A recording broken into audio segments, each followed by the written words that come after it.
Attorney Kiko Pangilinan, handang tulungan si Neri sa kaso. Nagkomento ang dating vice presidential candidate at ngayon re-electionista pagkasenador na si Attorney Kiko Pangilinan sa Instagram post ni parokya ni Edgar lead vocalist Chito Miranda sa kumpirmasyon at pagtatanggol nito sa misis na si Neri Naing Miranda na dinakip ng pulisya sa Pasay City noong November 23 ng hapon dahil sa mga umano'y kasong kinahaharap niya.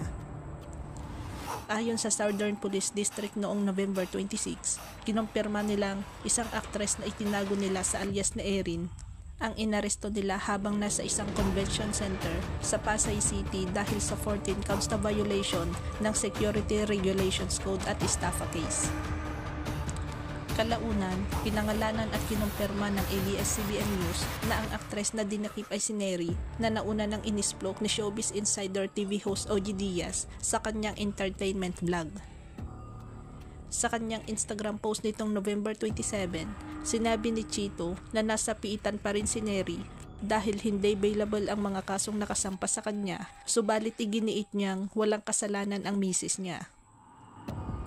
Bababasa sa post ni Chito as is, praying na ma-sort out na ang lahat ng ito. Kawawa naman yung asawa ko.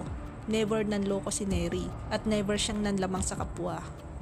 Never siyang kumuha or nanghingi ng pera kahit kanino man. Alam ng lahat yan. Tulong lang siya ng tulong hanggat kaya niya. Minsan kahit di na nakakabuti sa kanya. Kadalasan nga naaabuso na siya. Pero hinahayaan niya lang basta wala siyang ginawang masama. Pinapasa Diyos niya na lang. Tulad ngayon, endorser lang siya. Tapos ginamit yung face niya to get investors. Kinasuhan siya ng mga nabiktima. Tapos last week, bigla na lang siyang inaresto for the same case. Kahit hindi pa siya binigyan ng notice na may bagong criminal complaint palalaban sa kanya, hindi niya na-defend yung sarili niya. Wala siyang na-receive na letter from the prosecutor. Walang subpoena. Walang kahit anong notice. Yung mga dati, na-receive namin niya at nag-comply siya. Alam naman ng lahat na madali kami mahanap sa Alfonso.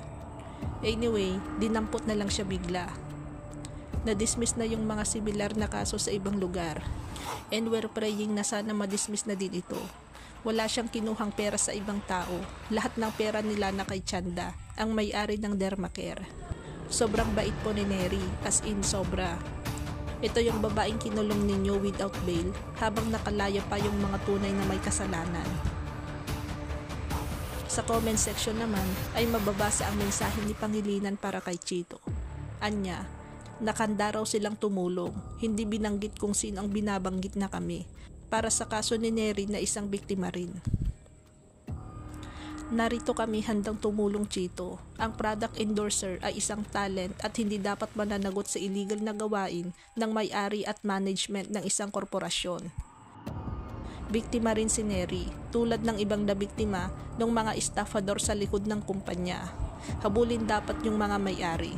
Naway madismiss o maibalik ang kaso sa piskalya para sa preliminary investigation at ma-lift o makwash ang arrest warrant. Samantala wala pang tugon, reaction o komento si Chito sa mensahe ni Kiko.